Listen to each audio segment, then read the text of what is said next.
quality to good jollof rice, it's your tomato mix. If you get it right at your tomato mix, you cannot go wrong. In getting right your tomato mix, you have to use the freshest of ingredients. So you see, when I go to the market, I like to do market runs myself. Hi guys, warm welcome to another episode of Gift Unwraps. And today, I have a guest whom I know you'd find really, really interesting. Her name is... That's not bad of an intro for a first-timer. Yeah, she's a first-timer. Gift Unwraps is a platform where we tell stories of bold Nigerians who are turning their passion into powerful brands. And today, we will delve into the story of Ediri Ogume, who is a law graduate, but she left the profession. She left the law profession for the kitchen. Nice to have you here. My pleasure. Hi, Gift. Hi, Gift. Yeah.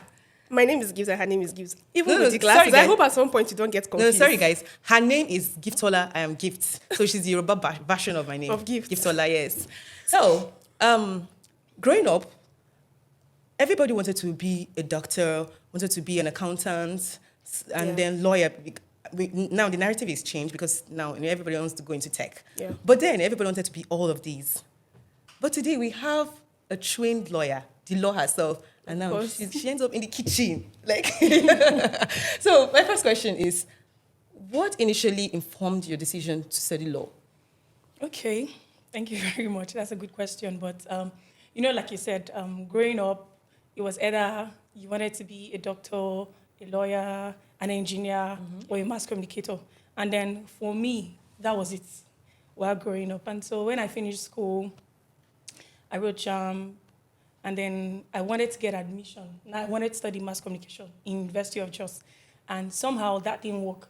Okay. And then I was going to have to sit back and write another JAM. And then my mom was like, well, instead of you sitting at home, why don't you just take what is available? And then the only course that was available at that time was a diploma course, and it's a diploma in law. Okay. So I just did that for 2 years. And by the time I was done, I was like, instead of doing something else. Okay, no, I still tried to get mass comm in Delta State University. But somehow, I missed the post-UME. And I was like, this thing's not working. I think we should just continue with the law. Okay. And then that's how I did my degree in University of Abuja. Did you practice at any point? No. I just finished, and then I just felt I wasn't doing this. So at what point did you decide not to further with the law career and then delve into Immediately I was done because I remember that at the point where I was in 300 level, I was very passionate about being a lawyer. In fact, I had very many law friends like that. And I used to go to their chamber. I used to wear their wigs and, their gown. I used to just act like I'm a lawyer, and it was a funny experience. So I loved it at that point. But once I was done with 500 level, it was just, maybe it was because of all I was going through in that season. I was just like, this wasn't a part that I wanted to going through as in form of you're looking for a job? No. There were just a lot that happened in that season. In fact, from 100 level, because I got pregnant when I was in 100 level. So that changed the trajectory of my life. And it wasn't easy. Okay. So it was hard to be a single mom. You have a child that you're not seeing, and then you're a law student. So it was really difficult. And then being one who was, because I had a weird pact or agreement, if I would say, with my dad. So in some sort of way, I was the one funding myself through school. So it was a lot for me. So by the time I was done with school, there was just a lot of seasons I'd gone through. And another thing that informed my decision not to go to law school is we had lots of backlog. In my class, we were about 400. Okay. And then quota for law school is 150. And then it's been like that in previous years. So the ones that are ahead of you have to go before you go. So it means that my set would have to go like 3 times. And so you needed to have connections and all of that. And I wasn't really cut out for that. So one would wonder, and I'm being careful not to use the word dump, but so why did you really dump, permit me to use that word, law for the kitchen? Especially in these times that we are, where a parent will be proud to come out and say, okay, I have a daughter who is studying law. So why? Yeah, so you said you're being careful to not use the word dump, but that was actually what I did. I dumped it. And if I'll be fair, I feel like if I have any bad feeling, I feel for my mom, because I think I denied her of that pleasure of mama lawyer. You know, my elder sister is a doctor, and then so you can just see the joy on her face. Yes, right? So you can see when they call her mama doctor, there's this smile that just comes on her face, and then she's laughing, and then for every time, even though they still try to call her mama lawyer, I just feel like, oh, I just scattered this woman's dream, you know, and all of that. But like I said, I was going through a lot in that season. Catering is not something I thought out or I planned. I stumbled into it. So, like how? What really happened? Have you always loved cooking? Yeah. And then one day you decided that, okay, why not just go through this line? Okay, that's not exactly how it happened for me. So for me, growing up, I've always loved cooking.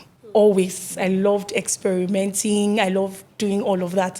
So it's always been a passion? Yeah, it's always been a passion. But it's not something that I ever envisaged that I was ever going to do. Because I remember vividly in 300 level, I had a dream. And in that dream, I was selling beans. And then I woke up and then I told the family and then we all laughed about it. And then my mom said something like, maybe you're going to sell food. And I said, God forbid. God forbid. Remember I told you? Yeah, I was like, how will a barrister, how will somebody who is reading law end up selling food? I'm not doing any kind of better food, please. So I was like, God forbid, you know. It was something I rejected with every part of me, like everything inside of me, I rejected it. And then my mom was now like telling me, sinful care, Kindele. I said, that's not my business. So I don't even want to know. I don't care. Because again, like I said, 300 level, I was very passionate about being a lawyer. So it was at that time I had that dream, but that didn't work. But like I said also earlier, that I'd gone through so many seasons. So I think it was around 400 and 500 level. I was just going through a lot. I think I'd hit rock bottom at that point. I was struggling with identity crisis, not knowing what I wanted out of life. I was in a very dark place. I didn't like how my finances were. I didn't like people's idea of me at that time. And then I was just very tired. I was burnt out. And then I cried and then I prayed. I prayed to a God that I wasn't even sure I believed in at that time, because I was born into a Christian home, but, you know, we're just dabbling the whole thing with God. So I just cried. I poured out my heart and then I just prayed. And even after that, it didn't make sense. But while all of this thing was happening, I was always cooking and then posting on Facebook. Okay. Yeah, so, and back then, there was this very big restaurant at Maytama. It was a big deal back then. It was called Traffic. I don't know if you guys have heard of it. And then there was a chef there. So for every time I am posting a picture, he's always commenting and then he's always motivating me. He apparently was saying something that I wasn't. So it was always encouraging me. No. Just online? Never seen me. Okay, I think we met much later, but he was always, you know, I can do better, I can do this professionally. It wasn't something, I was just cooking and then just snapping and posting. I didn't think much of it and I didn't do anything with it. But all of that made sense when I started to consider it. So like I said, I always love to experiment, and I was in a season where I was struggling with my finances and I didn't know what to do. I was just looking for anything to make money because, of course, I have a child that I have to take care of. I have myself. I have school. At that time, I had an extra year. So I was also struggling with the extra year too. And it was just a lot for me. I needed money badly, you know. And then somehow, every day we go to church. It was like a Sunday ritual. Once we close from church, we just go to this puff-puff stand and then we buy puff-puff. So in one of the days I was experimenting, I stumbled into making puff-puff. And it came out really nice. And then I was like, oh my God, this is how they make puff-puff. Oh my God. Oh, you didn't learn it. You just mixed it. That's why I said I stumbled into it. I don't even know how I did it. I just like to play with ingredients. So, and I was like, oh my God, this is how they make puff-puff. So I had to like share to everybody in the house. And my mother was like, yes, this is nice. You know, I was like, then it was like a light bulb moment for me. It was that eureka moment. I was like, I can sell small chops. Okay. You know, so that's how it just came. And then at that point, I didn't even know how to make samosa and spring roll and all of that. But I just knew that I used to see samosa and spring roll at supermarket. So like, okay, if I make the puff-puff, I buy the samosa, buy the spring roll, package it. That's business. You know, I didn't even think much about it. I just started sending it to my contact list. And I'm grateful for the 2 people that believed in me. And they placed order. And that was literally how King's Delight started.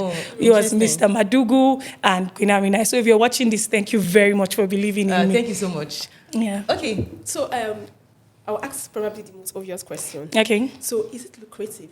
Very. So would you say you're choosing the kitchen made you richer than you would ever be if you had stayed in the law profession? Well, we're still at it, but I think that, you know, it's been 7 years for me doing this, and I believe without a doubt I'm where God would want me to be. Like, I cannot even begin to imagine a better life at the bar. I love doing this. I've grown to love it. I've met quality people. I've made quality relationship. I've enjoyed a lot aside the money that comes from it. It's very lucrative, but it takes time to build.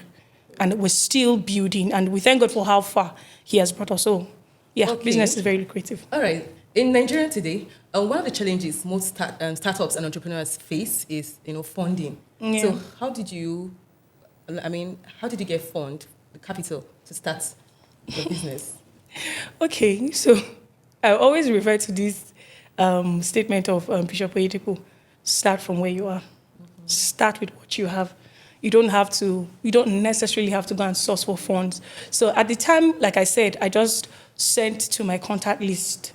And I believe that's still my business model till now. I just sent to my contact list and then they placed order. So they sent in the money.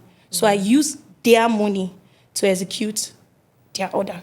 So I didn't need to have any money on my own part. And basically that's how I run my business. You send the money, we execute the order, we deliver. Okay. So, and that's just been it. Okay, sorry. I was going to ask, someone might be out there watching you and then they feel like, okay, I don't need to go to school. I can cook. So why go to school? Let me just, start cooking and all that.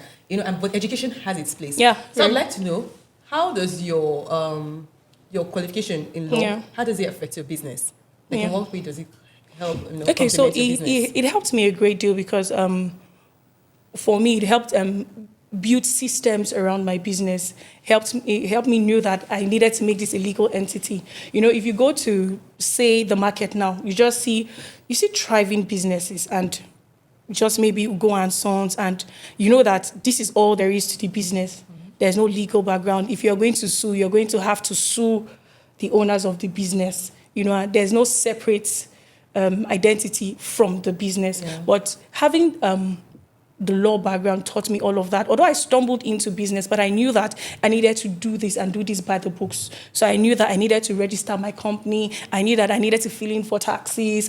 I knew that I needed to do things by the books, and that's what reading law did for me. So it helped me strategically position my business well. Okay. Just to be clear, King's Delights. Yeah. In addition to dining services, do you bake? Yeah, do pastries, drinks, food, chops, everything. What about the broader event management? And big chops. Yeah, we do big chops and small chops. What about broader event management? Yeah, we do that too. Okay, you do that. Yeah. Excellent. Yeah, it's the full spectrum. Oh, great. I want to ask you a very funny question. Okay. So, and I want you to answer as truthfully as possible. Okay. So, of course, no one is perfect. So let me start off that way. So have you ever made any dish for a client and deep down, this food no sweet? That's actually a very good question, because growing up, we do watch some program on the TV, and then every time the cooks or chef, whenever they are done, by the time they tell me that, delicious. Do you know, growing up, I always wonder, these guys are lying. Let them bring this food, let me taste. Even so every food is always delicious. There was never a time they'd be like, okay, no. It was always delicious. It's always also that from our experiences, it's not like that. It doesn't turn out that way. The best chefs should make mistakes. Yeah, of course. So tell us the truth. Yeah, so we want to know the truth. We all have that moment. Of course, I've had a couple. I remembered one very recently, maybe like last month. So I made a couple of dishes for the person. I made soups, rice, and everything. So I just prepare their food for a month, and then so. In one of the menu was moi moi, and then I made the moi moi. Everything was consistent, everything was nice, and I made it myself. So I tested it; it was okay. But at the time I delivered it, and then gone, I tested the one that was left, and it just felt like Lot's wife dipped her hand in the moi moi, and I was like, I don't understand what's going on here. It was salty. Oh my God! I couldn't even eat it. Me that made it. There's no how food would be so bad that you that make it. It was terrible. I could not eat it. I was just pacing. I was like, God, what am I going to do? And these are my big clients. So I try not to mess up anything. So I was like, God, what am I going to do? So I was just pacing. And then I eventually summoned the courage to call them. And then I had to call the wife and say, please, I'm so sorry. It seems like it's me and Lot's wife that cooked this meal. I don't know how she dipped her hand in this thing. but please, I beg you, just take out the fish and take out the egg. Please, I'll replace the moime. And then she's like, is it that bad? I say, is that bad? My sister, is that bad? And then she tried and I'm like, oh no, it's salty, but it's something I can manage. I was like, yeah. I was like, are you sure? Because I could not eat it. So we've had moments like that. You're even lucky. She's an understanding. Yes, because if it was my wedding, then you that's what No, but you definitely fight. So, no, you actually rarely have such occurrences when you're cooking large bulk food. Okay. Because bulk food will take bulk ingredients. Okay. So you make such mistakes when you're cooking something small. Oh, okay. But how come? I've gone to parties where it's the food and it's just... Well, I believe we'll get to that part. I mean, there are many cooks and then there are cooks. Of course, there are cooks. What I really like about, this experience you shared is the fact that you took responsibility. Yeah. You know, when you're wrong, you take responsibility. Yeah. Okay, I would also like to ask, have you ever had like a very difficult client, let's say customer, and how did you treat? Like, how did you handle the situation? So for me, I believe customer is king. Mm-hmm. And then I cook, and then I cook for kings. King's delight. So if a king is not satisfied with what you have done, I go over and beyond to make sure the customer is satisfied. Customer satisfaction for me is a big deal. If I have to remake that meal 10 times, I will do that.